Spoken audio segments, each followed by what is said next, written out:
You have chosen to spend time exploring speculative lore about Grand Theft Auto 6 to help you relax and drift towards sleep, and you have made a perfect choice for this evening.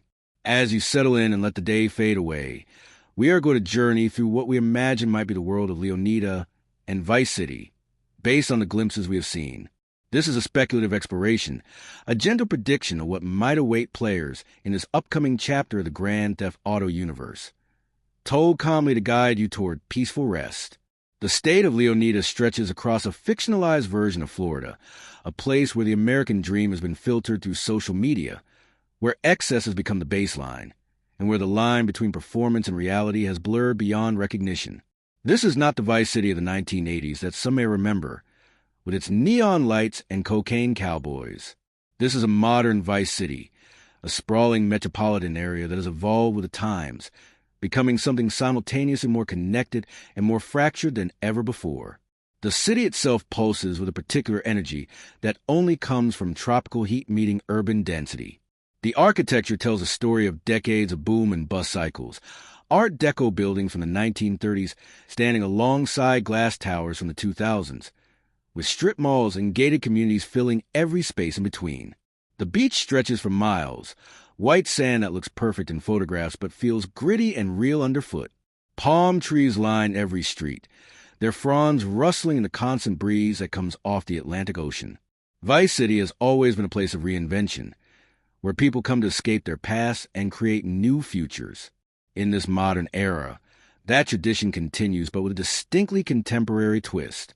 The reinvention now happens publicly, documented on social media, broadcast to audiences that may number in the thousands or the millions. Every moment becomes content. Every experience exists partly to be shared, and authenticity itself has become performance that must be constantly maintained.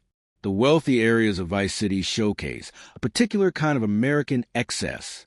Mansions with infinity pools overlook the ocean, their interiors designed for maximum visual impact on virtual tours and reality television.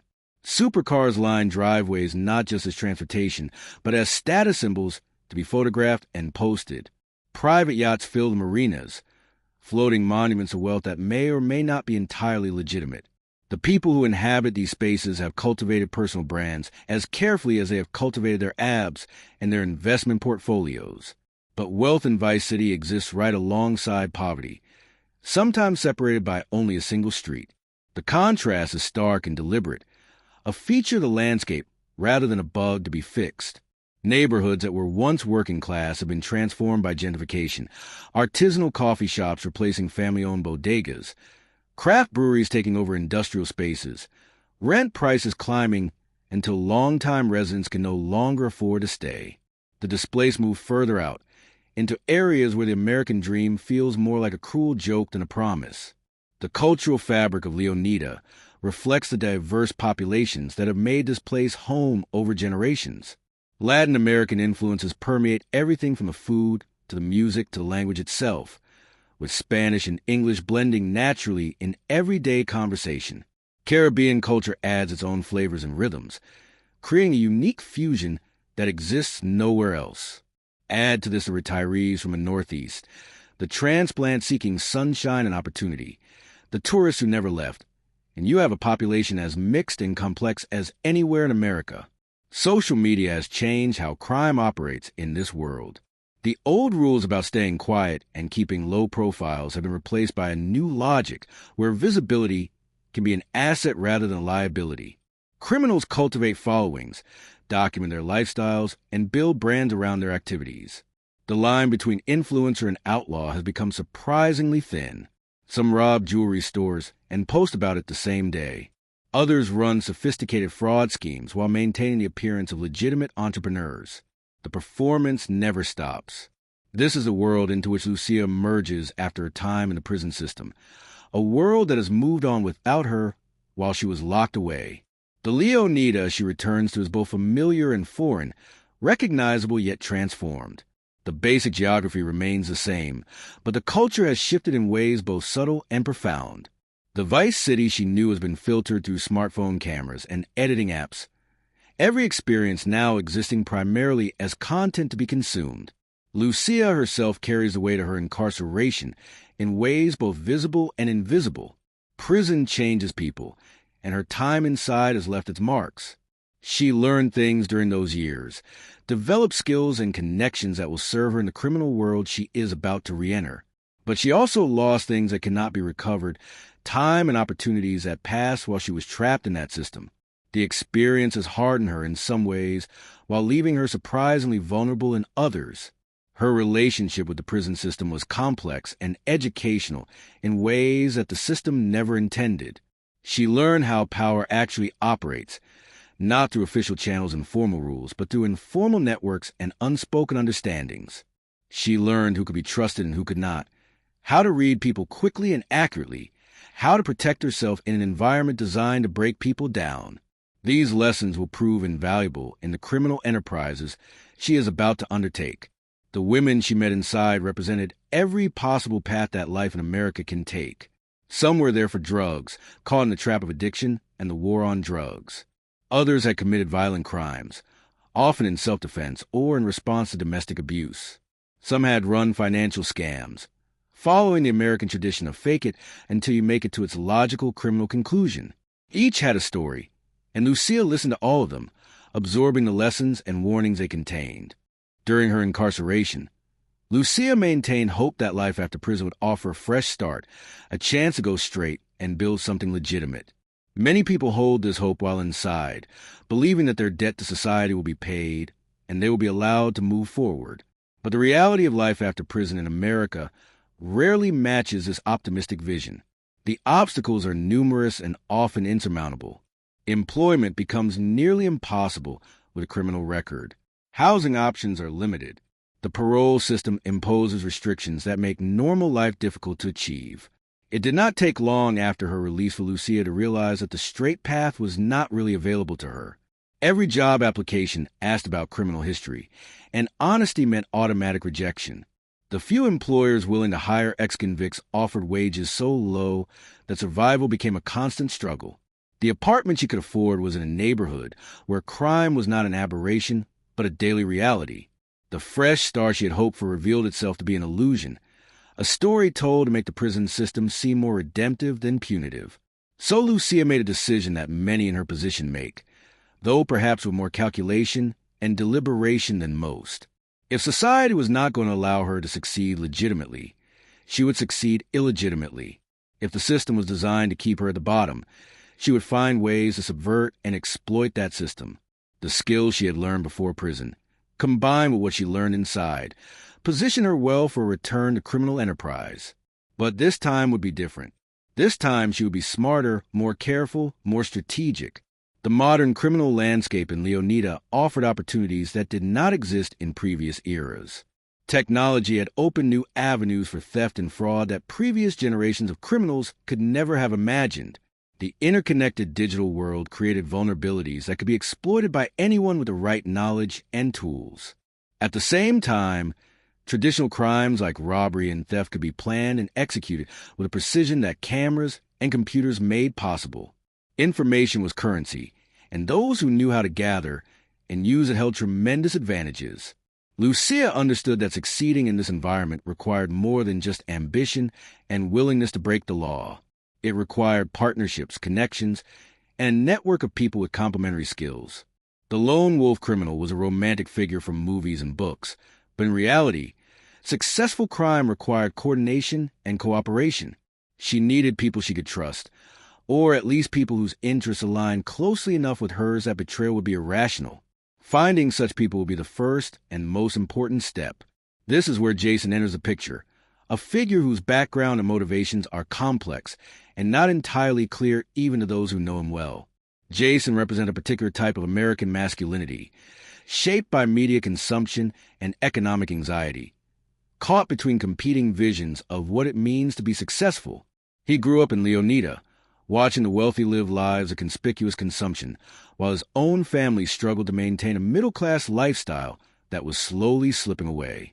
His childhood in the suburbs of Vice City was marked by a sense of being close to wealth without actually possessing it. He could see the mansions from the highway, watch the supercars drive past, observe the boats in the marina. The message was clear. This is what success looks like. This is what you should want. This is the dream. But the path to achieving that dream seemed unclear or blocked entirely. Education was expensive and did not guarantee good jobs. The working-class jobs that had supported previous generations were disappearing, or paying less in real terms than they had decades earlier. Jason grew up online in ways that shaped his understanding of the world. He watched videos of people living lavish lifestyles, followed accounts that documented wealth and excess, absorbed messages about success and status that were carefully curated and often entirely fake. The influencers and content creators presented versions of life that were aspirational but deeply unrealistic, built on inherited wealth or unsustainable debt or outright fraud. But the performance was convincing and the message was seductive. You too can have this life if you just want it badly enough. The gap between aspiration and reality created a particular kind of frustration that festered over years. Jason worked legitimate jobs that felt meaningless and paid poorly. He tried to build something for himself through conventional means, but found every path blocked or leading nowhere. The American dream that had been sold his entire life seemed designed for someone else, someone with different advantages or different connections or simply different luck. The resentment this created was deep and foundational, shaping his worldview in ways he might not even fully recognize. His drift toward criminal activity was gradual rather than sudden, a series of small transgressions that escalated over time. It started with minor fraud, exploiting systems and policies in ways that felt victimless. Then came theft, taking things that seemed to belong to people who had too much already. Each successful crime made the next one easier to justify, the moral boundaries that had once seemed clear becoming increasingly flexible. The traditional Protestant work ethic that said honest labor led prosperity revealed itself to be propaganda, a story told to keep people from questioning why some had so much while others had so little. When Jason and Lucia met, the connection was immediate and multifaceted. On one level, they recognized in each other kindred spirits, people who had seen through the official narratives about how society worked and decided to pursue their own paths. They shared a similar frustration with the limited options available to people in their positions, a similar willingness to take risks that others might consider too dangerous. The attraction was partly criminal and partly personal, a mixture of professional respect and genuine affection that would become difficult to untangle as their relationship developed. Their partnership began with small jobs, tests to see if they could work together effectively and trust each other with their freedom and possibly their lives. They robbed a convenience store, splitting the modest take and evaluating each other's performance. Then a slightly bigger target, a chain pharmacy with cash in the safe. Each successful crime built confidence and revealed strengths and weaknesses in their collaboration. Lucia brought strategic thinking and careful planning, while Jason provided boldness and a willingness to improvise when plans went wrong. The chemistry between them extended beyond their criminal activities into their personal lives. The partnership became a relationship, though whether this development strengthened or complicated their criminal enterprise remained an open question. Mixing business with romance is risky in legitimate endeavors and potentially catastrophic in illegal ones, where emotions can cloud judgment and personal conflicts can have consequences beyond hurt feelings. But the intensity of their lifestyle made emotional connection almost inevitable, the shared danger creating bonds that normal relationships could never replicate. Their dynamic reflected traditional gender patterns, in some ways, while subverting them in others. Lucia often took the lead in planning and strategy, her prison experience having taught her think several steps ahead and anticipate problems before they arose. Jason was more impulsive, prone to taking action without fully considering consequences, but this quality made him effective in situations that required quick decisions and bold moves. They complemented each other in ways that made their partnership more capable than either would be alone, but they also clashed in ways that created tension and sometimes genuine danger. The crimes they committed together escalated in ambition and complexity as their confidence grew. They moved beyond simple robberies to more sophisticated schemes that required technical knowledge and careful timing. They targeted wealthy individuals whose fortunes were built on exploitation and fraud, justifying their thefts as redistribution rather than simple stealing. They avoided violence when possible but were prepared to use it when necessary, a pragmatic approach that kept them alive but cost them something in terms of their own humanity. The role of technology in their criminal activities cannot be overstated. They use encrypted messaging apps to communicate, digital currencies to move money, without leaving obvious trails, social media to gather intelligence about potential targets. Jason spent hours researching security systems and finding vulnerabilities that could be exploited. Lucia studied the digital footprints that people left behind, learning how to track movements and predict patterns. The modern criminal needed to be part hacker, part social engineer, part traditional thief. Social media presented both opportunities and dangers that previous generations of criminals never had to navigate. On one hand, people documented their own lives in incredible detail, posting their locations, their purchases, their schedules. The wealthy were particularly prone to this, showing off homes and cars and jewelry in ways that practically invited robbery. Influencers built their entire brands around displaying luxury goods, making themselves obvious targets. The information gathering that once required surveillance could now be done from a smartphone. On the other hand, social media created risks that were harder to manage. Cameras were everywhere, not just official security cameras, but smartphones in every pocket, documenting every public moment. A single photo or video posted by a bystander could provide evidence that would be impossible to refute. The pressure to document and share was so strong that even criminals sometimes could not resist, posting about their crimes in ways that seemed to beg for arrest. Lucia and Jason understood these dangers and tried to maintain discipline, but the temptation to show off was always present. The vice city they operated in was divided into distinct neighborhoods, each with its own character and criminal opportunities. The beach areas catered to tourists and the wealthy, with high-end shops and restaurants where money flowed freely and security was surprisingly lax. Downtown featured office buildings and financial institutions where white-collar crime happened behind closed doors, fortune stolen with keystrokes rather than guns. The suburbs sprawled endlessly, planned communities with names like Palm Gardens and Sunset Estates, where mortgage fraud and insurance scams were cottage industries. The port area was where international crime connected with local operations, shipping containers arriving from around the world filled with goods both legal and illegal. Drug trafficking remained a major industry despite decades of war on drugs that accomplished little beyond filling prisons and enriching cartels. Human trafficking moved people as commodities, a horror that happened in plain sight while society looked away.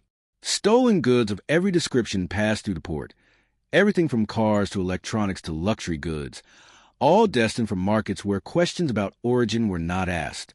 The various criminal factions operating in Leonida represented the state's diverse population and reflected different approaches to a legal enterprise. Traditional organized crime families maintained their influence in certain areas. Old-school operations that valued loyalty and discretion and punished betrayal with extreme violence.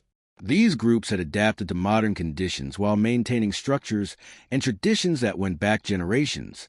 They controlled unions and legitimate businesses that provided cover for illegal activities, owned politicians and police officers through a combination of bribes and blackmail.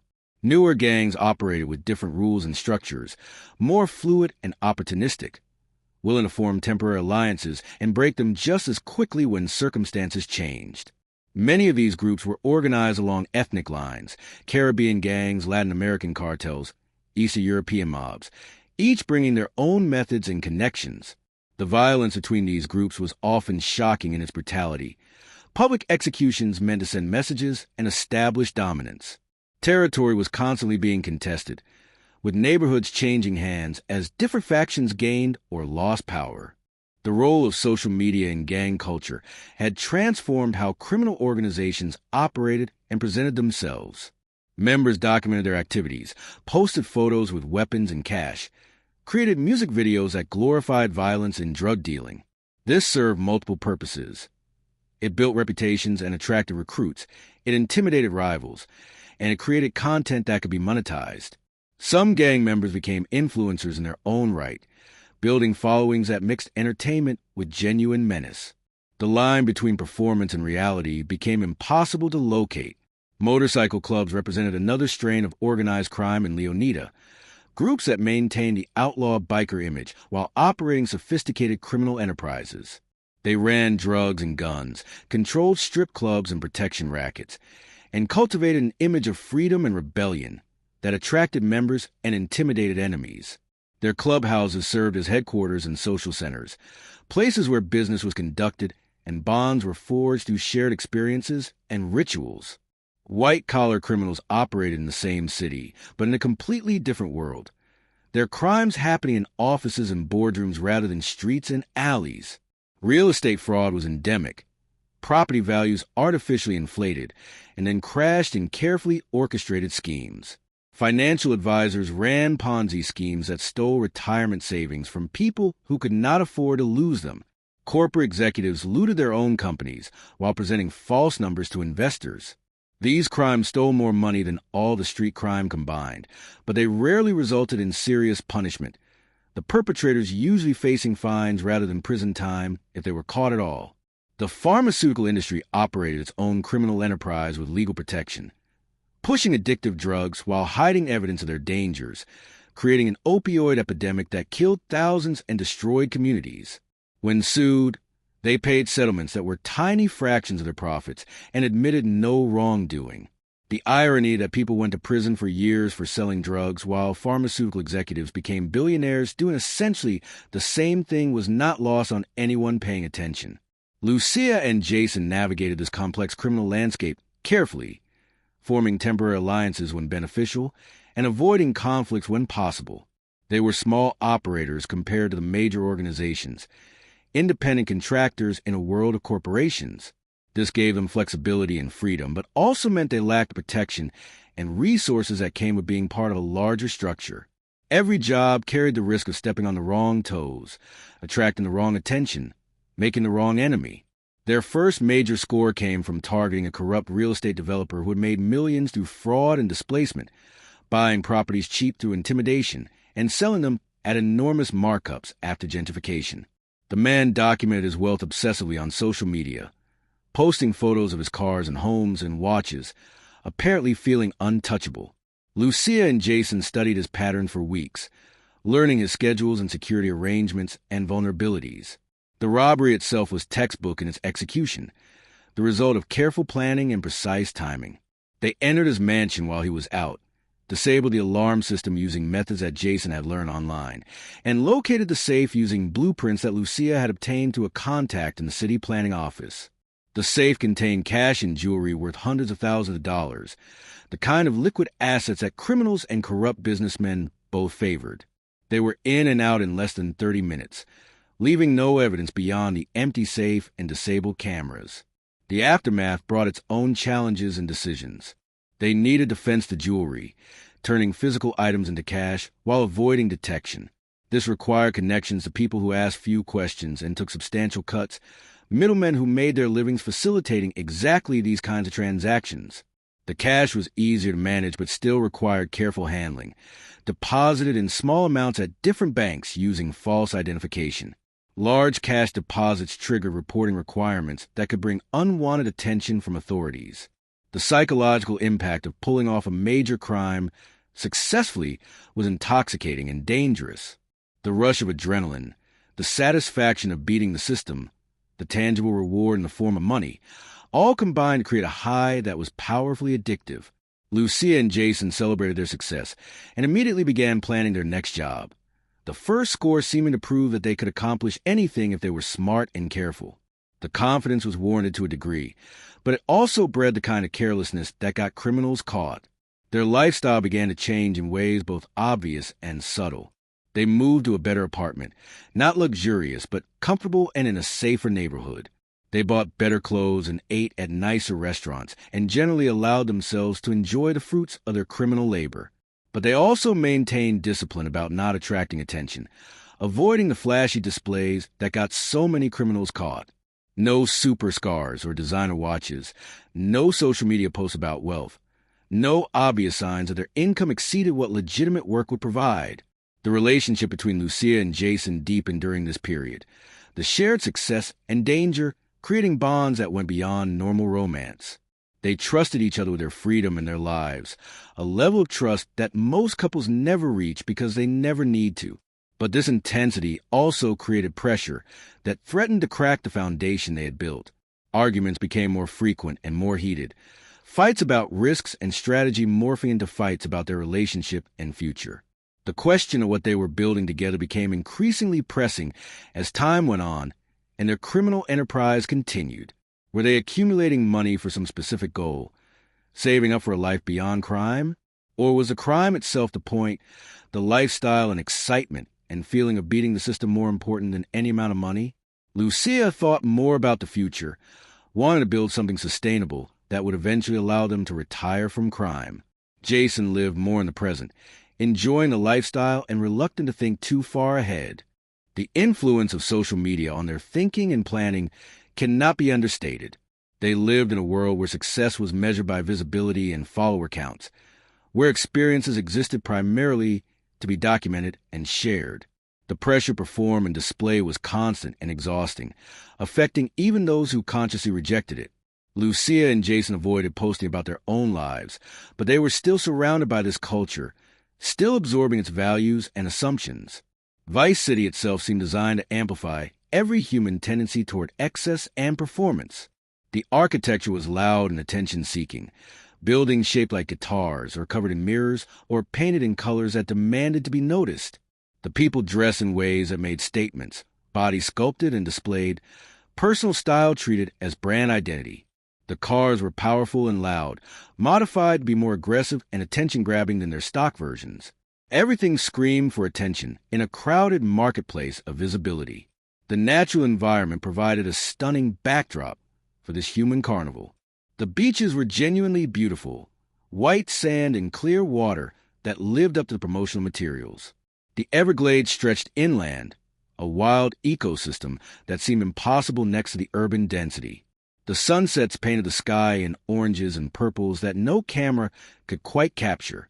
The tropical weather meant everything grew lush and fast, plants taking over any space left unmanaged for more than a few weeks. But the environment was also under constant threat from development and climate change, beaches eroding and sea levels rising, hurricanes growing stronger and more frequent. The beautiful landscape that attracted so many people was being destroyed by those same people, a tragedy that was happening in slow motion and thus easy to ignore in favor of more immediate concerns. The wealthy built seawalls and bought insurance, while the poor live in flood zones and hope for the best. The class divisions in Leonida were stark and growing starker.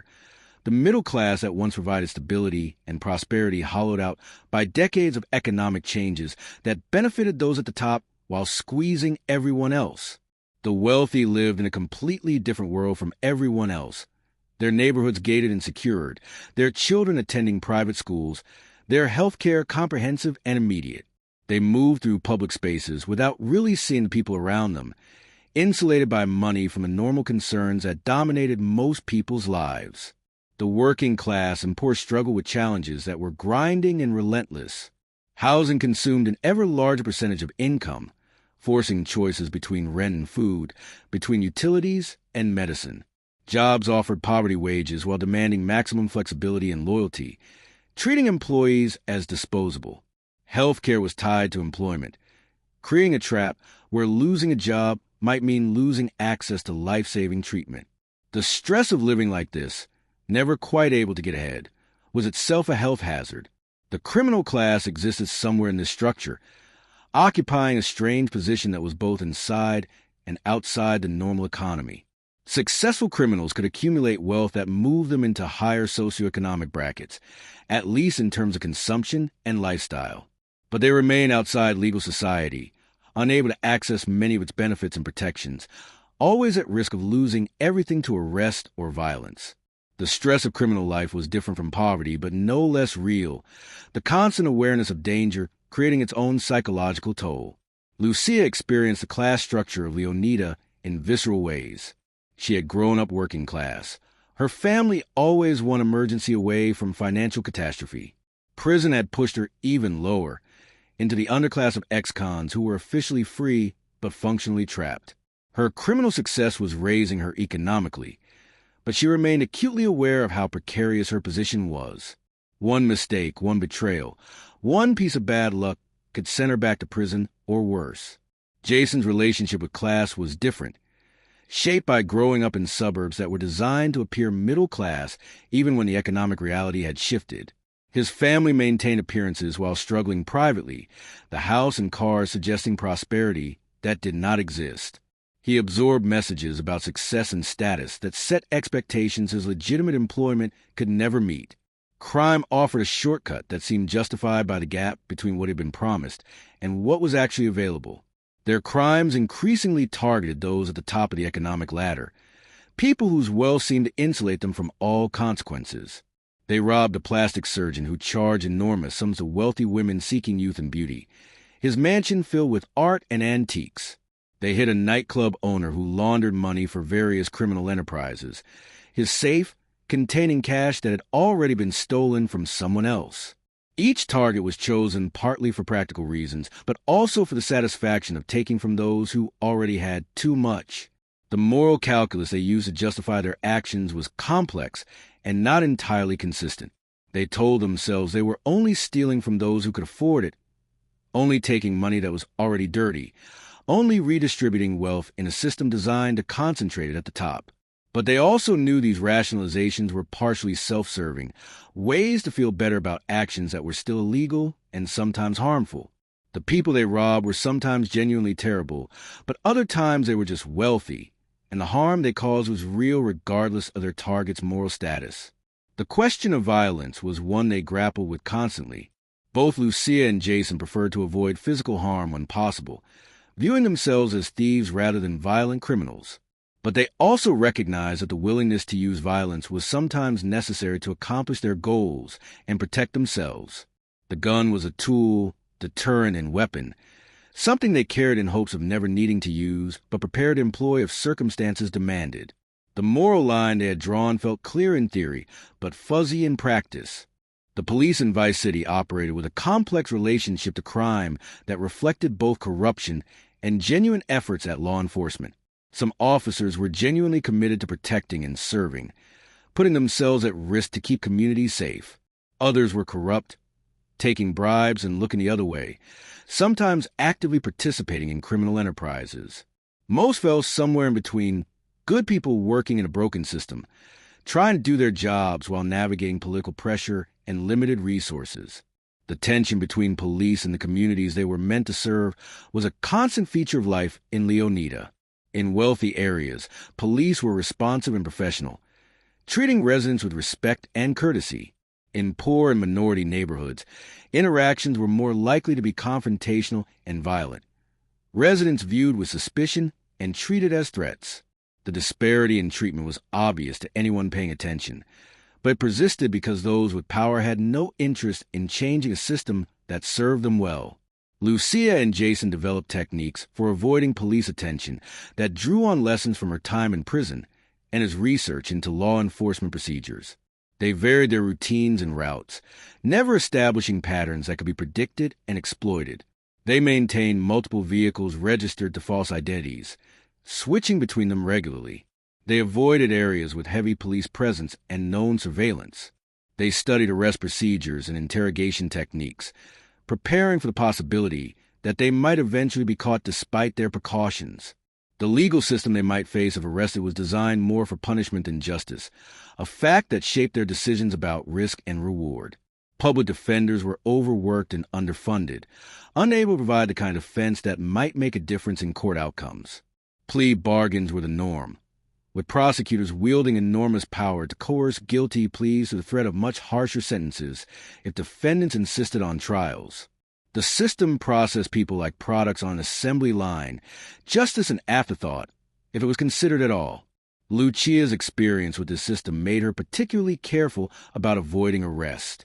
She knew intimately how soul-crushing incarceration was, how it stripped away dignity and autonomy, how it marked you permanently in ways that made normal life nearly impossible afterward.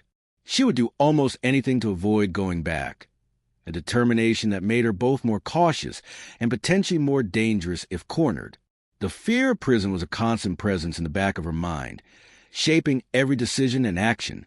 Jason had avoided prison so far, but he understood intellectually what it would mean to be caught and convicted. He had read accounts and watched documentaries, Build a mental picture of what that experience would be like. But there was a difference between intellectual understanding and the visceral knowledge that came from actually living through incarceration. Lucia sometimes worried that his lack of direct experience made him less careful than he should be, more willing to take risks because he had not yet paid the price of mistakes. Their circle of contacts and associates grew as their criminal enterprise expanded. They needed fences to sell stolen goods, forgers to create false documents, hackers to penetrate computer systems, informants to provide intelligence about potential targets and threats. Each connection was carefully vetted, but trust was always limited and provisional.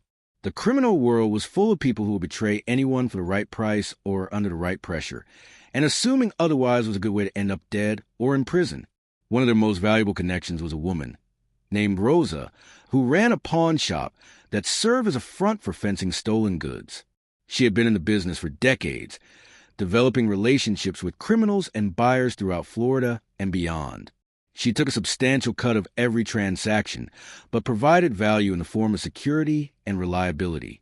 Rosa also served as a source of information, hearing things through her network that could be useful or critical. She liked Lucia and tolerated Jason, a dynamic that served them well. Another key contact was Marcus, a hacker who could penetrate most computer systems given enough time and information. He worked from an apartment filled with screens and servers, barely leaving his home, but able to reach into systems anywhere in the world. Marcus charged high fees but delivered results, providing access to security systems, financial records, and private communications. He was paranoid and socially awkward, but his skills made him invaluable. Lucia handled most interactions with him, finding that her patience worked better with his personality than Jason's impatience. The jobs that Lucia and Jason pulled became more ambitious and complex as they gained experience and confidence. They hit a jewelry store during a private viewing, waiting until the most expensive pieces were out of the safe before making their move. They robbed a drug dealer who had just completed a major transaction, timing their hit to catch him with maximum cash and minimum backup. They broke into a mansion during a charity gala. The owners and security focused on the event while they systematically emptied the safe and grabbed portable valuables. Each successful crime brought money and reinforced their belief that they could continue indefinitely if they remained smart and careful. But each crime also increased the risk of eventually getting caught, simple probability working against them. The more times they rolled the dice, the more likely they were to eventually hit snake eyes. They understood this intellectually but felt invulnerable emotionally, the pattern of success creating a sense that they were somehow special, smarter, and luckier than other criminals who got caught. The money they accumulated began to create its own problems and opportunities. They could not just deposit it in normal bank accounts without triggering reporting requirements and raising questions about the source. They used various methods to launder the money, mixing it with legitimate income from businesses that Marcus helped them create on paper.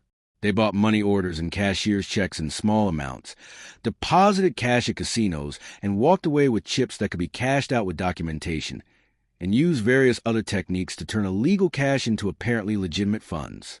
But laundering money was expensive and time-consuming, the various middlemen and processes eating into their profits. They also needed to maintain the appearance of modest means despite having access to substantial funds, which meant they could not enjoy their wealth the way they might have wanted. The nice apartment and decent car were one thing, but a mansion and supercar would raise questions they could not answer. The need to hide their prosperity was frustrating, making their criminal success feel hollow at times. The relationship between Lucia and Jason continued to deepen and complicate.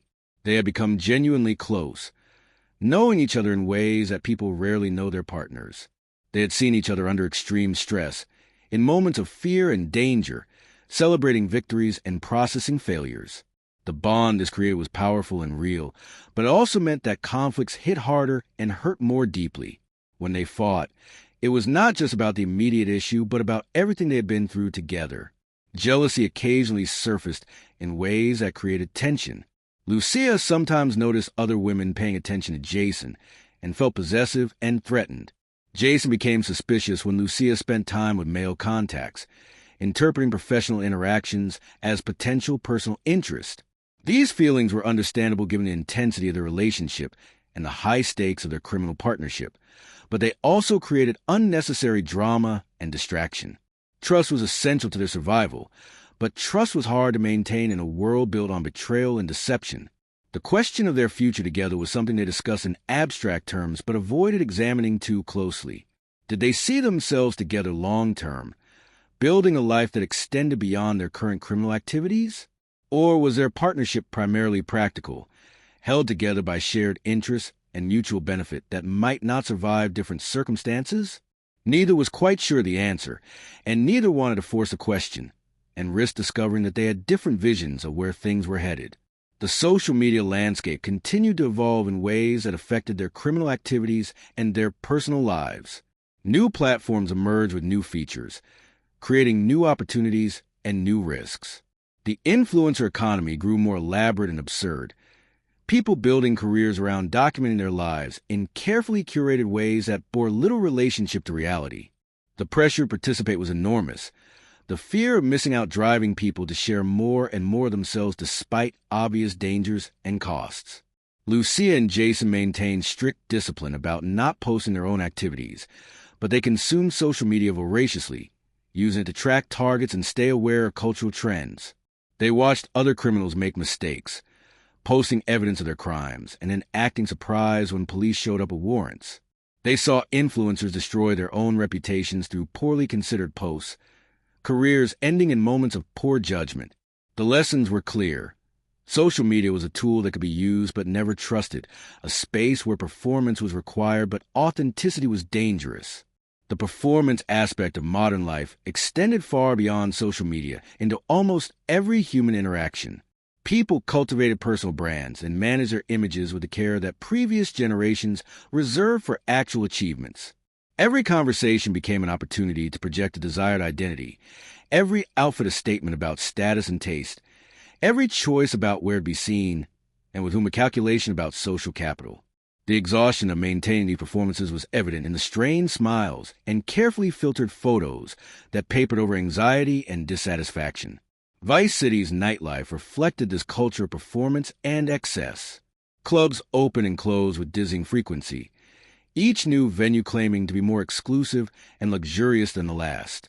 Bottle service started at prices that could feed a family for a month. Dress codes were enforced with arbitrary cruelty, doormen deciding who was cool enough or attractive enough or connected enough to enter. Inside, the music was too loud for conversation, the lights too dark to see clearly, the alcohol overpriced and watered down.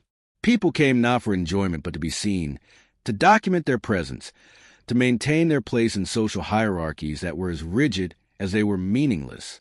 Lucia and Jason occasionally frequented these spaces for professional reasons, scouting potential targets or meeting contacts in the anonymous crowds. They observed the displays of wealth and status with a mixture of contempt and envy, seeing through performance while also wanting access to the privileges it represented. The people spending thousands on bottles of vodka were often trust fund kids or debt-laden aspirants, their apparent wealth built on foundations of inherited money or unsustainable credit. But the appearance was what mattered in this world, and the appearance was carefully maintained regardless of the reality beneath. The drug culture in Vice City was extensive and varied, substances available for every desired effect and every income level. Cocaine remained popular among the wealthy, its association with success and power persisting despite decades of anti-drug messaging. Marijuana had been legalized and commercialized, dispensaries operating like boutique shops with curated products and trained staff. Prescription pills were everywhere, obtained through corrupt doctors or diverted from legitimate supplies, opioids and stimulants and benzodiazepines creating dependencies that destroyed lives with clinical efficiency. Newer synthetic drugs appeared constantly, chemicals designed in labs to mimic illegal substances, while technically remaining legal until lawmakers could ban them. These drugs were often more dangerous than what they replaced, their effects unpredictable and their long-term impacts unknown. People used them anyway, chasing highs or escaping lows, treating their bodies as chemistry experiments with potentially fatal results. The drug trade generated enormous profits for everyone involved, from cartels to pharmaceutical companies, while the human costs were borne by users and their families and communities. Lucia had experience with drugs from both sides of the equation. She had used them recreationally in her younger years, experiencing both their appeal and their dangers. She had also been involved in drug dealing before her incarceration, moving product for larger operations and learning how the business worked. Her time in prison had been filled with drugs despite the official prohibition, guards and inmates collaborating in a black market that made prison life slightly more bearable for those who could afford it.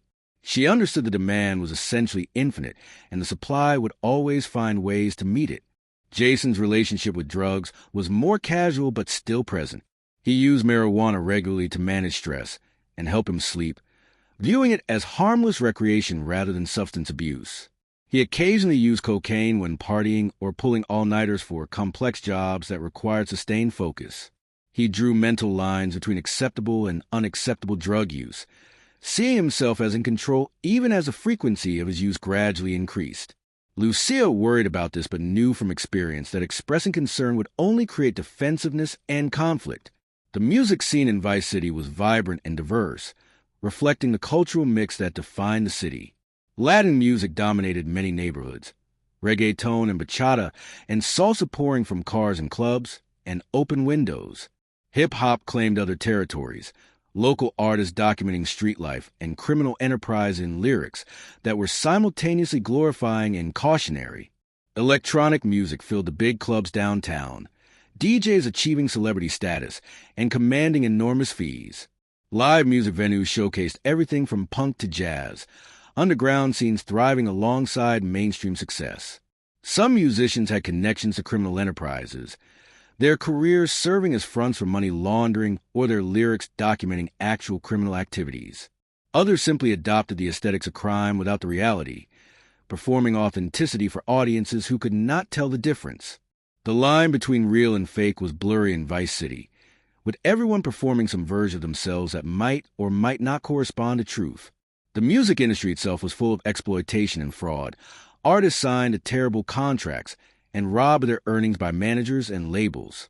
Lucia appreciated music in a way that Jason did not quite share, finding an emotional expression and cultural connection that mattered deeply to her. She had grown up with certain songs and artists that remained important throughout her life, their music marking different periods and evoking specific memories. In prison, music had been a lifeline, one of the few pleasures available in an environment designed to strip away joy. She had made mixtapes and playlists, shared them with other inmates, and found community in shared musical tastes. The technology that enabled their criminal activities continued to evolve, creating new opportunities while also generating new challenges. Encryption became stronger and more accessible, allowing communications that law enforcement could not easily intercept. But artificial intelligence and machine learning gave authorities new tools for pattern recognition and prediction, analyzing data to identify criminal networks and predict criminal activity. The arms race between criminals and law enforcement accelerated, each side developing new capabilities that the other side would then work to counter. Cryptocurrency offered ways to move money that bypassed traditional banking systems and their oversight. Bitcoin and its various competitors allowed pseudonymous transactions that were difficult to trace back to specific individuals. But the public nature of blockchain meant that patterns could still be analyzed, and mixing services designed to obscure the origins of funds charged substantial fees and operated in legal gray areas. Lucia and Jason used cryptocurrency for certain transactions, but remained cautious about relying on it too heavily, aware that the technology was newer and less proven than traditional money laundering methods. The surveillance state continued to expand in ways both visible and invisible. Cameras covered every public space, facial recognition software identifying individuals with increasing accuracy. License plate readers tracked vehicle movements across the city and state. Cell phone data revealed locations and associations with precision that made traditional surveillance techniques seem quaint. The expectation of privacy that previous generations took for granted had essentially disappeared, replaced by acceptance that everything was observed and recorded. Lucia and Jason took countermeasures where possible, using burner phones and changing them frequently, avoiding facial recognition by wearing hats and sunglasses, leaving phones at home when conducting criminal business. But they knew these precautions only reduced rather than eliminated the risks. Determined law enforcement with sufficient resources could probably track them if they became priority targets. The hope was to remain small enough and careful enough to avoid that level of attention, to be profitable criminals who did not attract the focus that would make their capture inevitable. The political landscape in Leonida was as colorful and dysfunctional as the state itself. Politicians ranged from incompetent to corrupt to both simultaneously, their campaigns funded by special interests, and their policies designed to benefit donors rather than constituents. Scandals erupted regularly, officials caught in affairs or financial impropriety or outright bribery, only to be reelected anyway because voters were cynical or partisan or simply not paying attention. The dysfunction was so normalized that expecting anything different seemed naive. Some politicians had direct connections to criminal enterprises, accepting bribes or providing protection in exchange for campaign contributions and personal enrichment. Others were simply negligent, too focused on their own careers and interests to provide effective governance. The result was a state where infrastructure crumbled, schools struggled, and public services degraded, while politicians argued about culture war issues that generated headlines but changed nothing material. The working class and poor suffered most from this failure of governance, while the wealthy insulated themselves through private alternatives to failing public systems. Lucia had developed a deep cynicism about politics during her incarceration, watching how the system processed people with mechanical indifference to justice or humanity. She had seen how money bought better outcomes, how connected defendants received light sentences, while poor defendants were crushed. She had witnessed corruption firsthand, guards selling drugs and contraband while preaching about law and order. The hypocrisy had been so pervasive that believing in the system's legitimacy would have required willful blindness. Jason's political views were less formed but equally cynical, shaped by watching his family and community struggle, while politicians promised solutions that never materialized. He had voted occasionally, but without much conviction that it mattered, seeing both major parties as serving the same wealthy interests while offering different cultural identities for voters to align with. His drift toward crime was partly political, a rejection of social contract that seemed to demand everything from people like him while providing nothing in return. The gig economy had transformed work in Leonida as it had across America, traditional employment with benefits and stability, replaced by temporary contracts and precarious arrangements.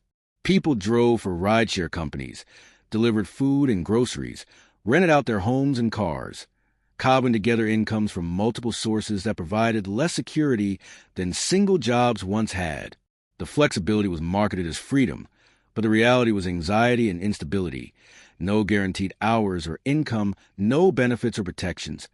Constant hustle required just to stay afloat. Some people use gig work to supplement criminal income, the flexible schedules and cash payments providing cover and legitimacy. Others turned to crime when gig work proved insufficient to cover their expenses, the desperation of poverty pushing them toward illegal alternatives. The boundary between legal and illegal economic activity became increasingly blurred, with people moving fluidly between the two as circumstances and opportunities dictated. The moral judgment attached to crime seemed arbitrary when legal work often paid less and offered fewer protections. Lucia sometimes drove for a rideshare service when she needed to establish legitimate income for tax purposes or explain the source of her apparent wealth. She found the work tedious and poorly paid, the wear on her vehicle and the dealing with drunk passengers hardly worth the money earned. But it served its purpose as cover, providing W-2 income that could be reported and documented. She was always careful to separate this work from her criminal activities, never mixing the two in ways that might create connections for law enforcement to discover. The food delivery ecosystem in Vice City was extensive. People increasingly choose and order meals rather than cook or even go to restaurants. The convenience was undeniable but came at a cost, delivery fees and tips and markups, making meals significantly more expensive. The workers who delivered the food were paid poorly, dependent on tips and working long hours just to earn minimum wage or less after accounting for vehicle expenses. The apps that facilitated these transactions extracted enormous value while providing minimal compensation to the actual workers doing the labor. Jason had worked food delivery before turning to crime more seriously, experiencing firsthand the exploitation and precarity of gig work. He had driven hundreds of miles in a week, worn out his car, dealt with rude customers in complicated apartment buildings and dogs and traffic. The money had been barely enough to survive on, certainly not enough to get ahead or build any kind of security. The experience had radicalized him in ways, making him less sympathetic to arguments about working hard, and following rules when doing so resulted in poverty and exhaustion. The healthcare system in Leonida was a disaster of private profit and public neglect, people going bankrupt from medical bills or simply avoiding care they could not afford. Emergency rooms served as primary care for those without insurance, treating acute crises while chronic conditions worsened untreated. Prescription drug prices were astronomical, forcing choices between medication and food, between health and financial survival. The cruelty of the system was obvious to anyone who needed care, but those with good insurance or wealth enough to pay out of pocket saw no reason to change things. Lucia had experienced the inadequacy of prison health care, watching women suffer and sometimes die from medical neglect. She had known diabetics who could not get proper insulin, women with cancer who received no treatment, mental health conditions that were ignored or made worse by the prison environment. The message was clear. Some lives had value and others did not, and society was content to let those in the second category suffer and die without intervention. This experience had eliminated any remaining faith she might have had in the system's benevolence or justice. The housing crisis in Vice City was acute and worsening, demand far exceeding supply and prices rising accordingly. Affordable housing was essentially non-existent, development marketed as such still costing more than working-class families could afford.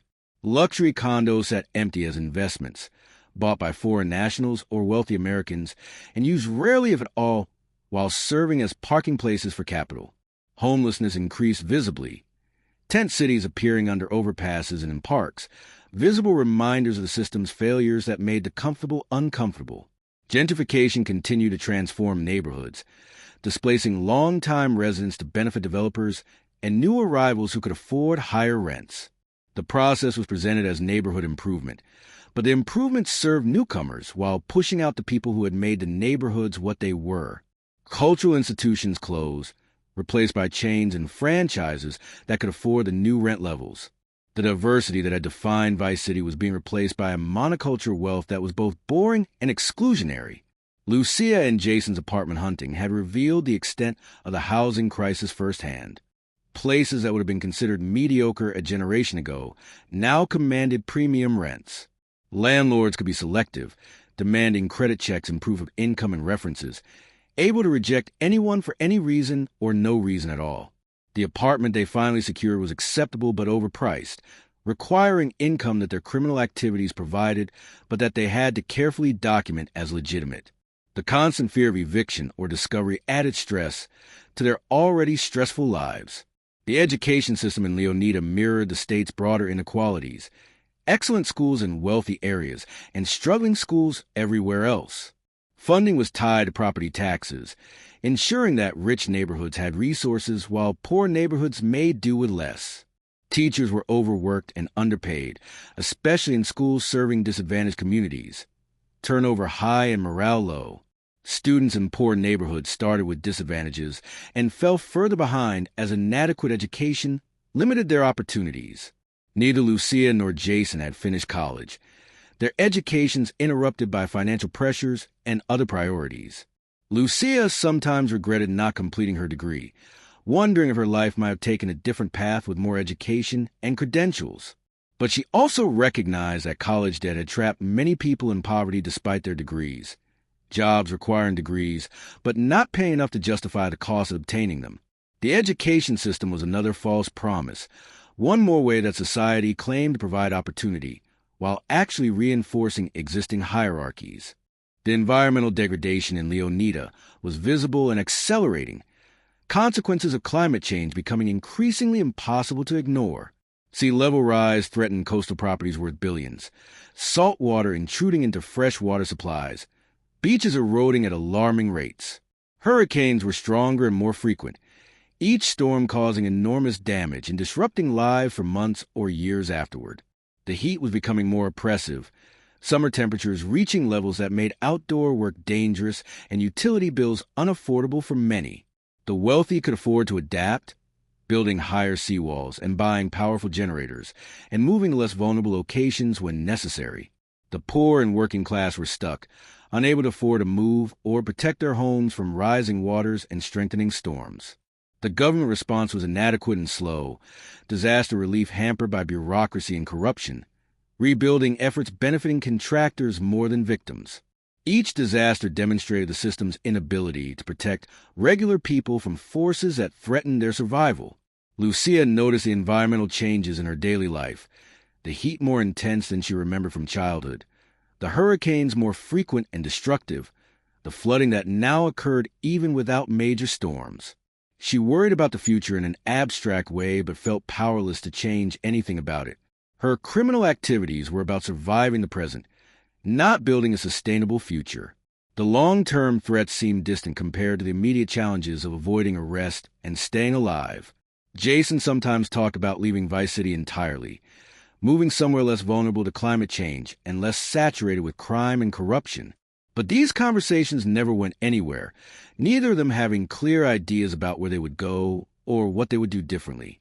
They were products of Vice City. Shaped by its particular mix of opportunity and danger, their skills and contacts tied to this place.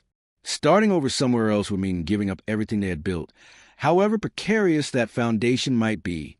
The tourism industry in Vice City was enormous and carefully curated, marketing images of paradise that obscured the realities of inequality and crime. Visitors came for beaches and nightlife, spending money at hotels and restaurants and attractions that employed locals at poverty wages. They saw a sanitized version of the city, carefully managed to maintain the fantasy, while hiding the dysfunction. The economic benefits of tourism were heavily concentrated at the top, property owners and business owners getting rich, while workers struggled.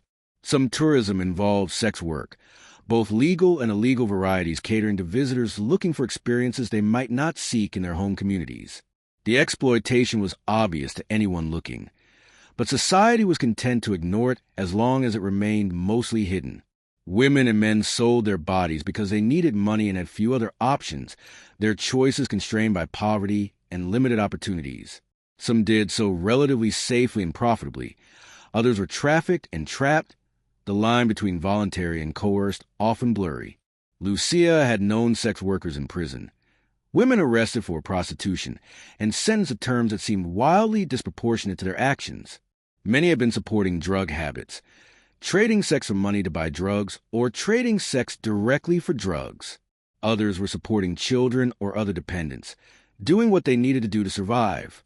The judgment and punishment they received seemed cruel, given that they were more victims than perpetrators.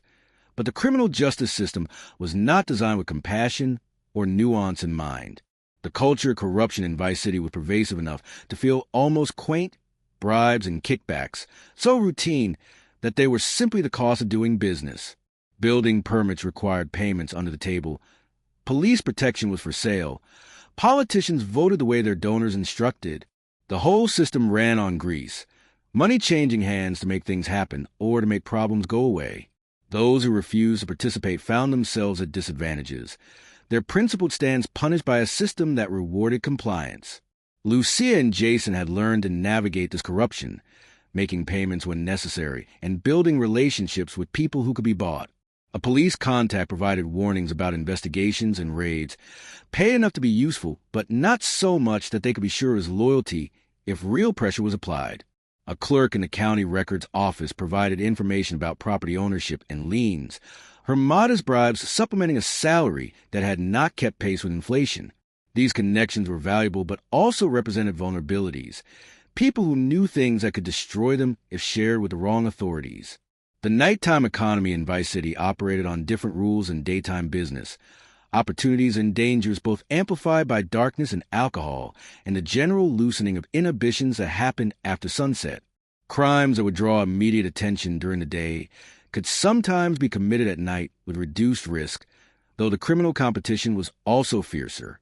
Lucia and Jason preferred to work at night when possible, using darkness as cover and taking advantage of reduced security presence at many locations. The 24-hour nature of Vice City meant that some businesses never closed, diners and convenience stores and gas stations always open and staffed by workers whose overnight shifts paid slightly more but disrupted their health and family lives. These overnight workers saw things that day shift employees never witnessed, the city's underbelly visible in ways that could be shocking or routine depending on how long someone had been working these hours. They developed relationships with regular customers, including criminals who stopped in during or after jobs, maintaining a code of silence that protected everyone. One regular stop for Lucia and Jason was an all-night diner where they would debrief after jobs, eating cheap food, and processing adrenaline before going home. The waitress knew them by sight if not by name, served them without questions or judgment, and appreciated the generous tips they left. The diner itself was a time capsule, unchanged for decades, its worn booths and faded menus artifacts of an earlier era. The food was unremarkable but consistent, comfort through familiarity rather than quality. The relationship between Lucia and Jason continued to evolve in ways both positive and concerning. They had developed deep intimacy born of shared danger and mutual dependence, knowing each other in ways that normal couples never could or would. But this intensity also meant that conflicts could spiral quickly, arguments about tactics or money becoming fights about trust and commitment and future plans. The stress of their criminal lifestyle wore on them individually and collectively, creating tensions that were hard to address or resolve. Lucia sometimes wondered if their relationship would survive if they stopped committing crimes together, if the partnership could exist without the criminal enterprise that had brought them together and sustained them. Would they still want to be together if the danger and excitement were removed, if they were just two normal people trying to build an ordinary life?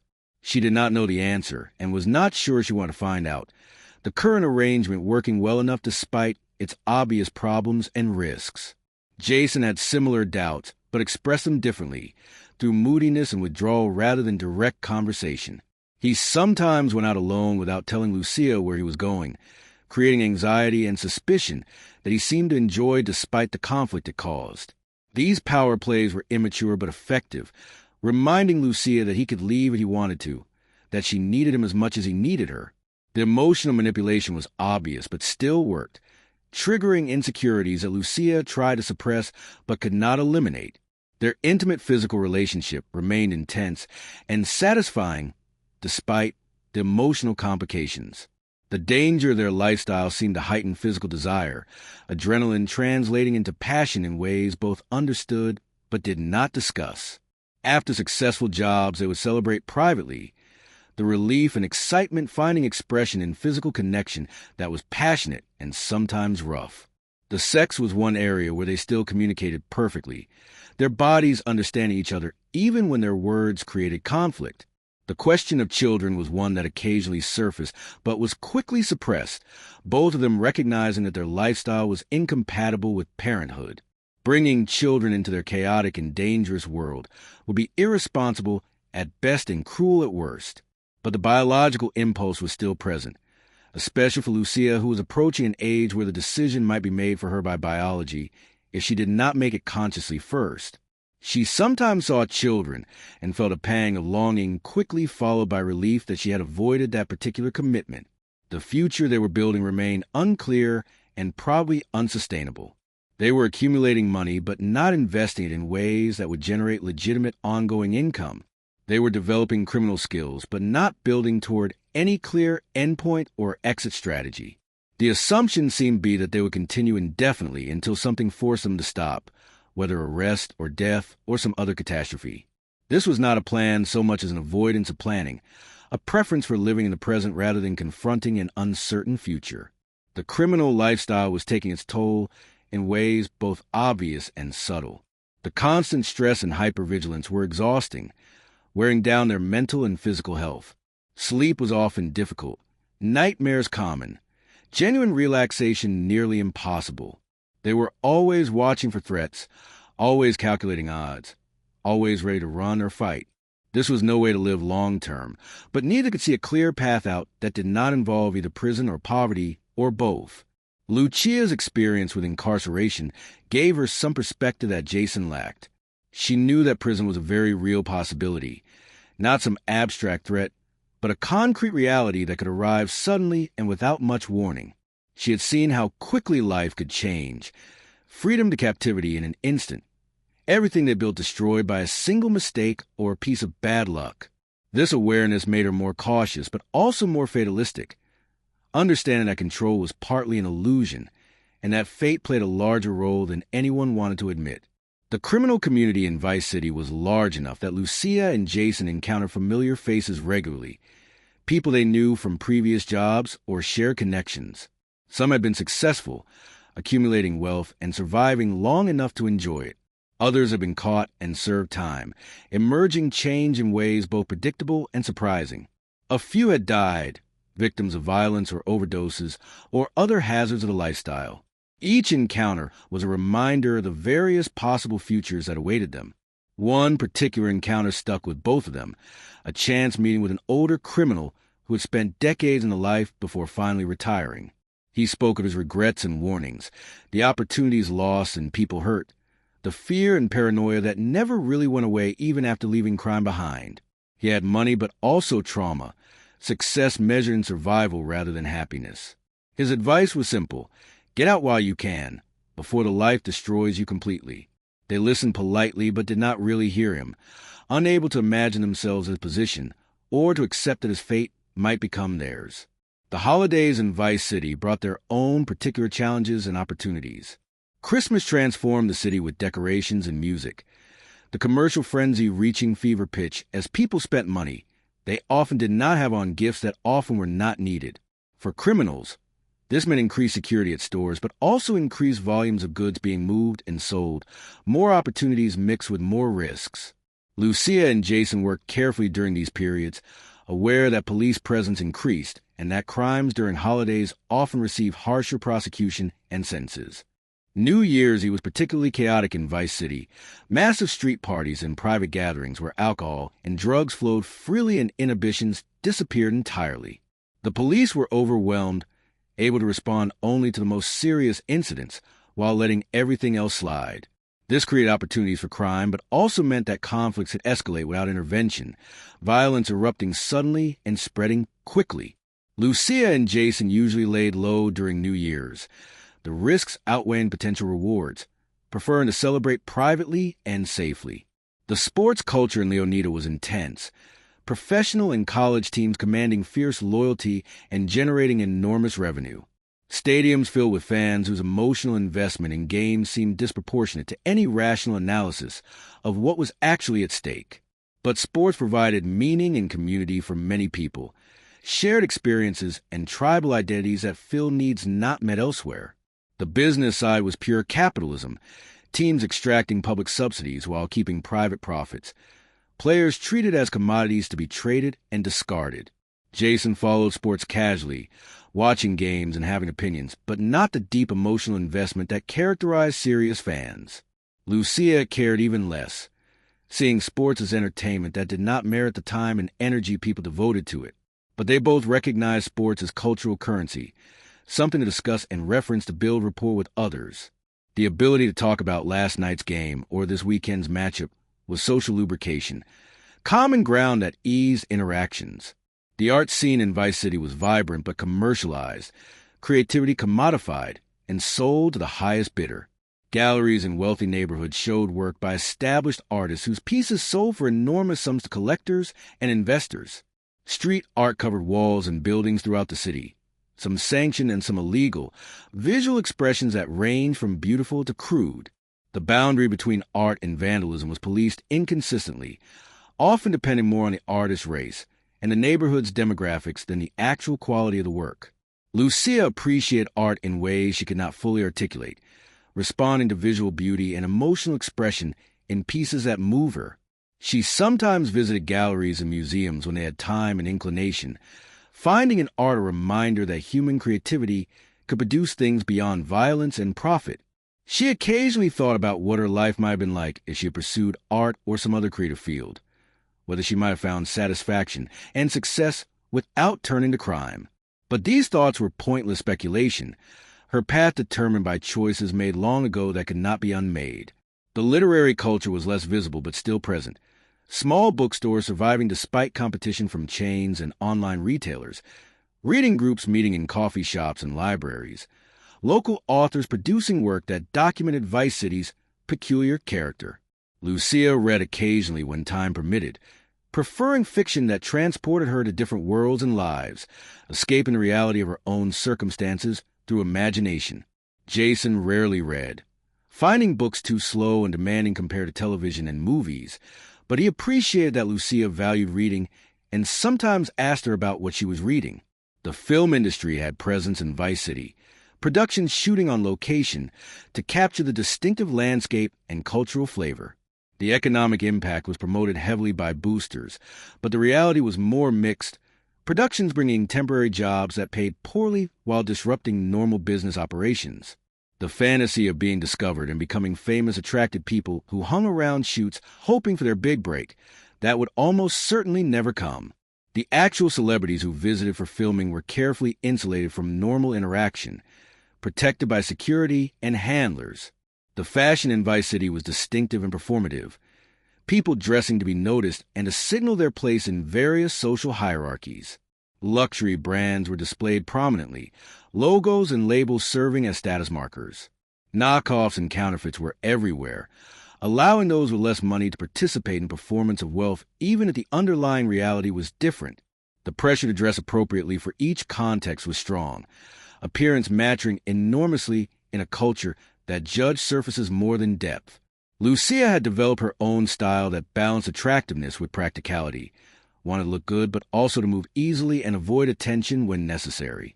She dressed differently for different situations, able to appear wealthy or working class depending on context, using clothing as costume to play whatever role was required. This adaptability was a skill developed over years, understanding that appearance shaped how others perceived and treated you, that the right outfit could open doors or make you invisible as needed. Jason's fashion sense was less developed but still intentional, choosing clothing that projected masculinity and toughness while remaining comfortable and functional. He favored dark colors and practical fabrics, avoiding anything too flashy or attention-grabbing. His appearance said that he was someone who should not be messed with, capable and confident, exactly the image he wanted to project in their criminal activities. The weather in Vice City was a constant presence, heat and humidity dominating much of the year, storms arriving with dramatic suddenness. The sun was intense enough to burn skin in minutes, requiring constant attention to sunscreen and shade. The afternoon thunderstorms were spectacular and disruptive, lightning and wind and torrential rain that flooded streets and knocked out power. Hurricane season brought existential anxiety, tracking storms and making evacuation plans, and hoping the worst would miss Vice City this time. Lucia had lived through hurricanes and knew their power firsthand, the way they transformed familiar landscapes into disaster zones, the weeks or months required for recovery, the damage that insurance never quite covered. She had helped neighbors after storms, cleared debris and shared food and water, experienced the community solidarity that disasters sometimes produced.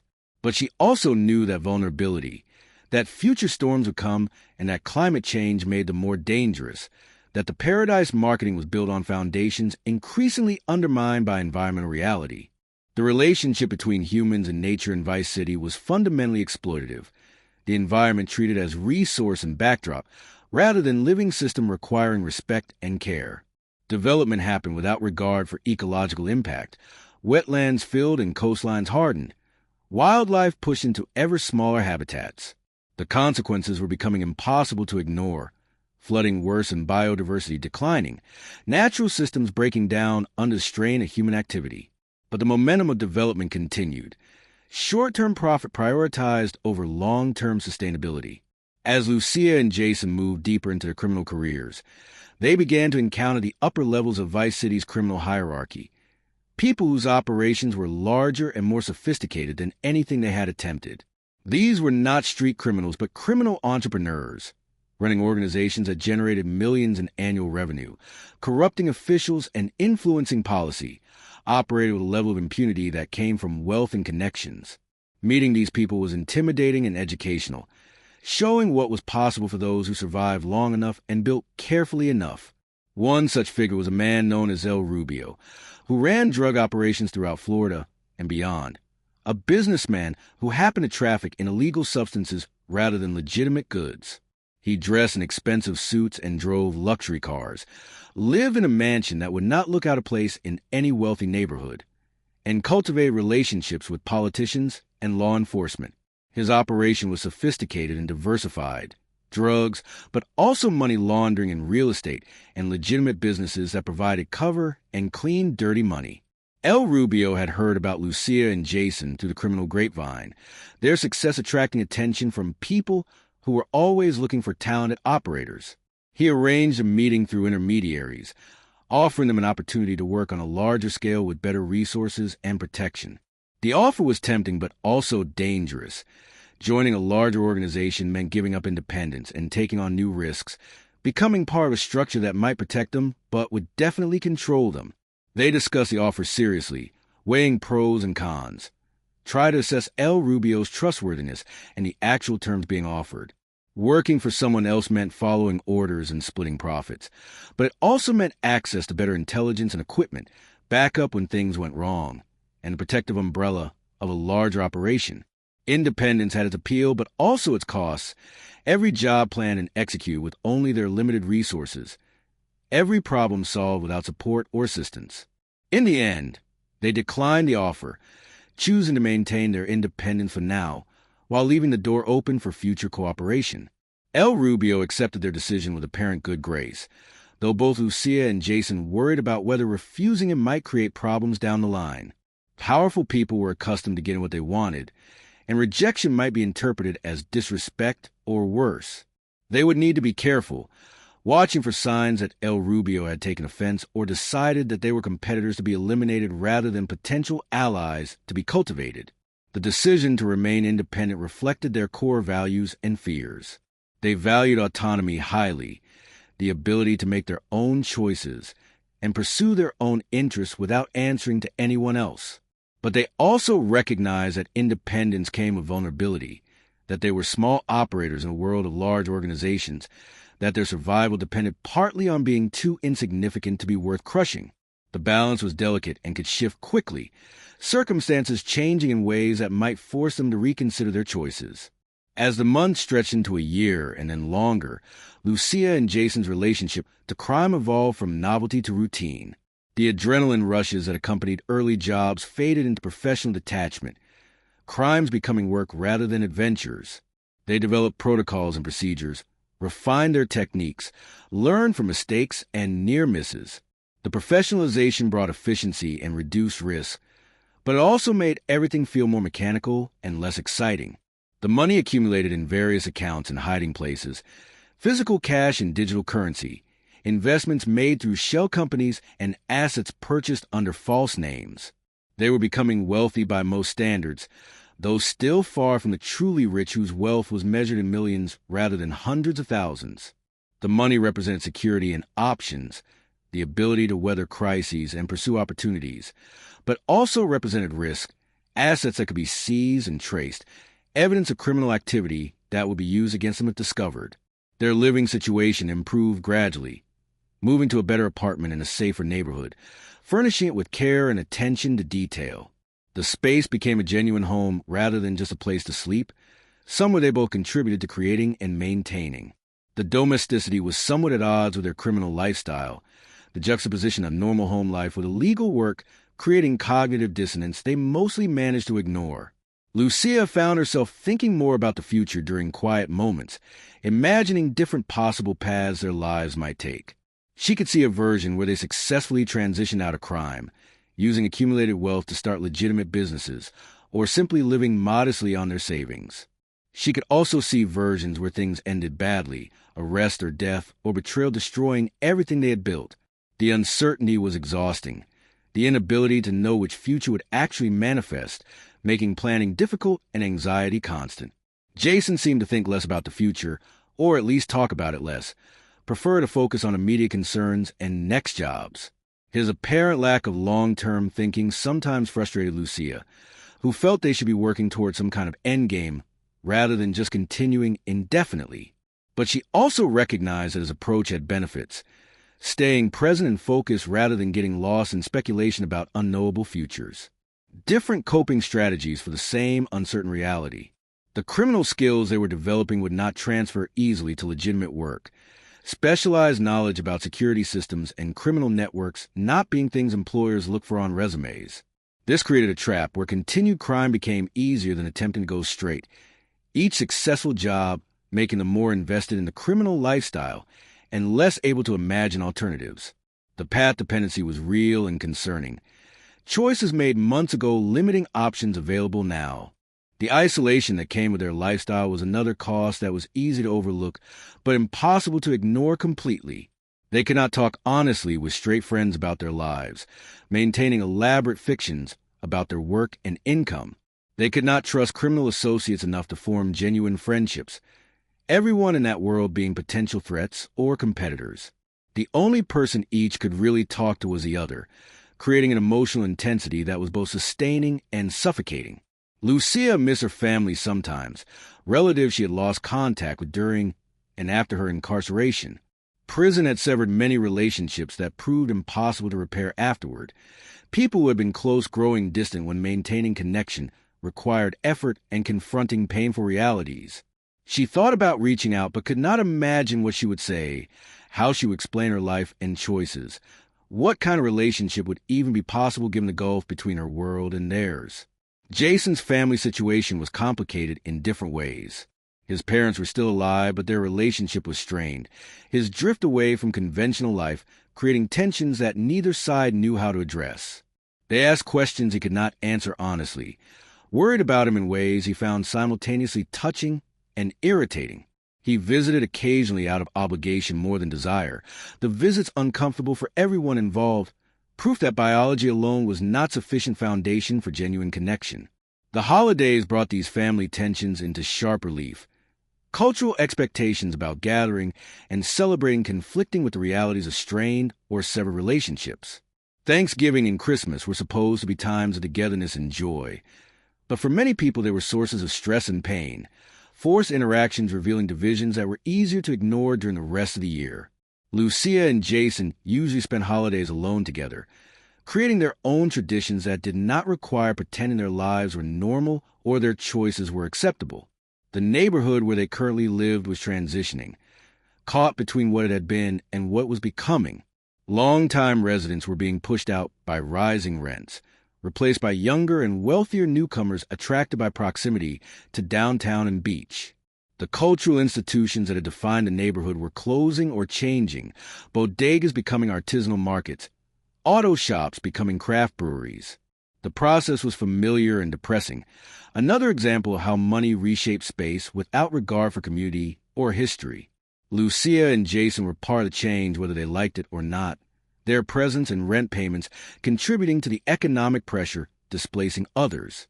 They tried not to think about this too much, telling themselves they were just individuals making individual choices, not responsible for larger structural forces. But the rationalization felt hollow, the awareness that they were benefiting from others' displacement creating guilt they mostly suppressed but could not entirely eliminate. The gym they belonged to was one of the neighborhood's newer additions, expensive and well-equipped, catering to young professionals who wanted to maintain their bodies as carefully as they curated their social media profiles. Lucia went regularly, finding in physical exertion a way to manage stress and maintain the strength and fitness that criminal work sometimes required. Jason went less consistently, but still often enough to stay in decent shape, recognizing that their lifestyle demanded physical capability that desk work would not provide. The coffee shop they frequented was another gentrification marker, expensive drinks and minimalist decor replacing the family-owned Cuban cafe that had occupied the space previously. The coffee was admittedly better and the space more comfortable, but something had been lost in the transition, authenticity replaced by calculated aesthetics. They went anyway because it was convenient and pleasant, their complicity in neighborhood transformation expressed through consumer choices that seemed small individually but added up collectively. The park near their apartment provided occasional escape from urban density, green space where they could walk and sit and pretend briefly that they lived somewhere less complicated. The park was transitioning too, recent renovations bringing new playground equipment and landscaping, but also increasing police presence that made some longtime users feel unwelcome. The improvements were real, but so was the exclusion. Public space being reclaimed for particular publics while others were pushed out. Lucia sometimes sat on a park bench and watched children play, their innocence and joy triggering complex emotions she found difficult to process. She felt simultaneously protective and envious, wanting children to have better lives than hers, while also mourning her own lost innocence and opportunities. The choice to remain childless felt right given their circumstances, but also like a loss, potential future she was choosing not to pursue, experiences she would never have. The thought of bringing children into their chaotic world seemed cruel and irresponsible, yet she watched other people doing exactly that, criminals and struggling parents raising children despite circumstances that seemed impossibly difficult. Life found ways to continue regardless of conditions, people adapting and surviving, and sometimes even thriving against odds that should have been insurmountable. Maybe she was overthinking it. Maybe the right time would never come if she waited for perfect circumstances. But no, the rational part of her mind insisted that children deserve stability and safety that she could not provide, that bringing kids into a criminal lifestyle would be selfish and harmful. The conversation with Jason about children had been brief and conclusive, both agreeing that parenthood was incompatible with their current path. The decision was logical, but still sometimes felt like failure, an admission that their lives were too dysfunctional to create new life and nurture it properly. Jason seemed less troubled by the childlessness question, his relationship to potential fatherhood more abstract and less urgent. He sometimes played with the idea in conversations, imagining teaching a son or daughter various skills. But the reality of actual parenthood with its demands and constraints did not appeal to him. He valued his freedom too much, his ability to take risks and pursue opportunities without being constrained by dependents who would suffer from his choices. The bar they occasionally visited was a dive in the best sense. Cheap drinks and no pretension, a space where people of various backgrounds mix without the self-consciousness that characterized trendier establishments. The bartender was an older woman who had been there for decades, remembering regulars and their usual orders, maintaining order through force of personality more than any official authority. The jukebox played a mix of classic rock and Latin music. The pool table was warped but functional. The bathrooms were questionable but available. This was the kind of place that gentrification would eventually destroy, the land too valuable to keep housing a low-rent bar that generated minimal profit. It would become a gastropub or cocktail lounge. The prices would triple, the clientele would change completely. But for now it survived, an anachronism and refuge, a place where Lucia and Jason could relax without performing wealth or status, where their outsider status was unremarkable because everyone there was outside something. The tattoo parlor down the street was where Lucia had gotten ink done, choosing designs that meant something to her privately while remaining subtle enough not to attract unwanted attention. Tattoos were identity markers and art, permanent decisions that said something about who you were or wanted to be. Hers were small and easily concealed, symbols and words that reminded her of important moments and people, private meanings that did not require public explanation. Jason had more extensive tattoos from earlier in his life, larger pieces that had seemed meaningful at the time, but now felt dated and somewhat embarrassing. He sometimes talked about getting them removed or covered with better designs, but the pain and expense kept him from following through. The tattoos were history written on his body, evidence of who he had been at different moments, permanent records that could not be edited or deleted. The used bookstore that Lucia sometimes browsed was struggling like most physical bookstores, unable to compete with online retailer selection and prices. But it survived through community loyalty and the recognition that some experiences could not be replicated digitally. The pleasure of browsing physical books and discovering unexpected titles, the social aspect of talking with knowledgeable staff and other customers. Lucia bought books there when she could justify the expense, supporting a business she valued even though cheaper options existed.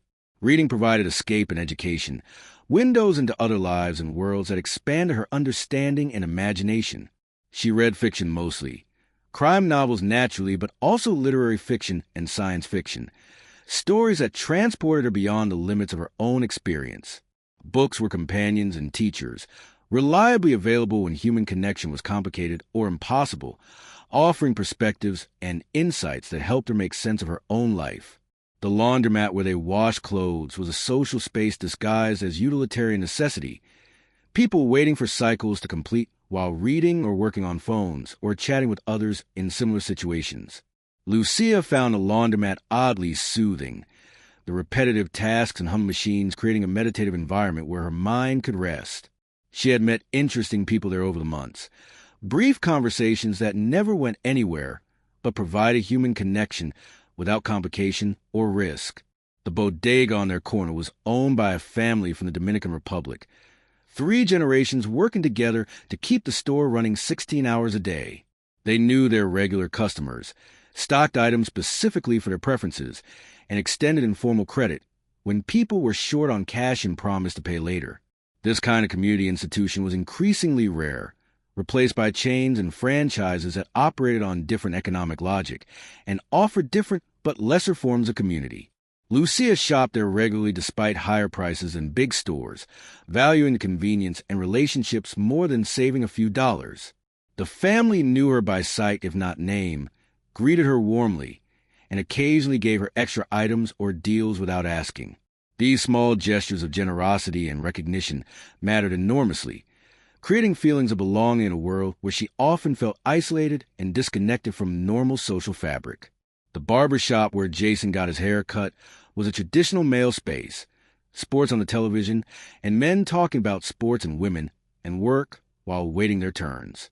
The barber was an older man who had cut hair for 40 years, his hand steady and his manner unhurried, conversations flowing naturally, while scissors worked methodically. Jason valued this time, the ritual in the space, the permission to be simply a man among men, without complication. These ordinary places and routines created texture in their lives, normalcy mixed with criminality, reminders that they were still human beings with basic needs and simple pleasures despite their illegal activities. The contrast was jarring sometimes, moving from planning robberies to doing laundry, from evading police to buying milk at the bodega, but it also maintained their connection to the straight world they had not entirely abandoned. The relationship between their public and private selves required constant management, different masks for different situations, code switching between criminal and civilian personas. The strain of maintaining these multiple identities was real, the cognitive load of remembering what each persona knew and how each would respond to different situations. Sometimes Lucia felt like she was becoming multiple people rather than one coherent self, the fragmentation both practical necessity and psychological cost. Jason seemed to handle this multiplicity more easily, his sense of self less dependent on consistency across contexts. He could be different people in different situations without feeling like he was lying or betraying some core authentic self. Lucia envied this flexibility while also wondering if it suggested something troubling about his character, an ease with deception that might extend to deceiving her when convenient. The good times between them remained genuinely good, moments of connection and joy that justified staying together despite the difficulties. They could make each other laugh, understood each other's references and rhythms, enjoyed physical and emotional intimacy that felt rare and precious. The bad times were terrible, but the good times were wonderful, the contrast creating emotional volatility that was simultaneously exciting and exhausting. As time passed and their criminal enterprise continued, the question of sustainability became more pressing. How long could they actually continue before something went wrong? What was their exit strategy, if they had one at all? These questions had no clear answers, each attempt to discuss them seriously either degenerating into arguments or trailing off into vague statements about figuring out eventually. Lucia increasingly felt that they needed a plan, specific goals and timelines, concrete steps toward transitioning out of crime into something legitimate and sustainable. She imagined them saving a specific amount, then using that money to start a business or simply living modestly on their accumulated wealth. The fantasy was appealing but also felt naive, the gulf between where they were and where they needed to be seeming impossibly wide. Jason resisted these planning conversations, his discomfort with long-term thinking extending into stubborn refusal to engage seriously with questions about their future. He would agree vaguely that yes, they should probably eventually do something different, then change the subject or make jokes that deflected the discussion. Lucia found this frustrating and concerning, evidence either that he did not take their future seriously or that he saw a future she was not part of. The financial targets they set for themselves kept moving, initial goals reached and then replaced by higher ones, the sufficiency point always receding into the distance. When they hit their first 100,000 in accumulated wealth, they celebrated but also immediately began talking about needing more. When they reached 200,000, same thing, the goal shifting to 500,000. This moving target suggested that no amount would ever actually feel like enough, that they were trapped in endless accumulation without clear purpose. The realization that they might continue indefinitely until caught or killed was sobering and difficult to fully accept. Both wanted to believe they were smarter and luckier than other criminals who got caught, that their story would have a different ending than most criminal stories did. But the evidence suggested otherwise. Very few criminals successfully transitioning out of life, most ending up dead or imprisoned or continuing until those outcomes became inevitable. The love between them was real, but also complicated by their circumstances, difficult to separate genuine affection from practical partnership and trauma bonding.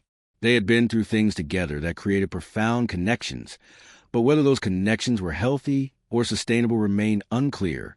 The intensity of their relationship made normal partnerships seem boring by comparison, but normal partnerships did not involve risking prison or death regularly. Lucia wondered sometimes what a normal relationship would feel like, dating someone with a straight job and normal concerns, building a life that involved mortgages and retirement planning rather than hiding cash and avoiding police.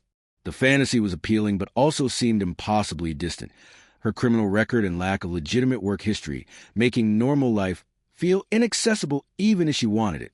Jason seemed content with her current situation in ways that Lucia sometimes envied and sometimes resented. He was less troubled by uncertainty and risk, more able to live in the present without worrying constantly about the future. This made him easier to be around in some ways, but also less reliable as a partner for long-term planning. She needed him to care about their future in ways that he apparently did not or could not. The sun sets over Vice City in shades of orange and purple, another day ending as countless others have ended before. Somewhere in the city, crimes are being committed and solved, lives are changing in moments, dreams are being pursued and abandoned. Lucia and Jason are part of this vast human tapestry, their story unremarkable in its broad strokes, but unique in its specific details. Just two more people trying to survive and maybe thrive in a world that seems designed to crush people like them. The night comes gently to Vice City, darkness transforming the familiar into something mysterious and full of possibility. The neon lights flicker to life. Clubs open their doors. The city's nocturnal economy awakens.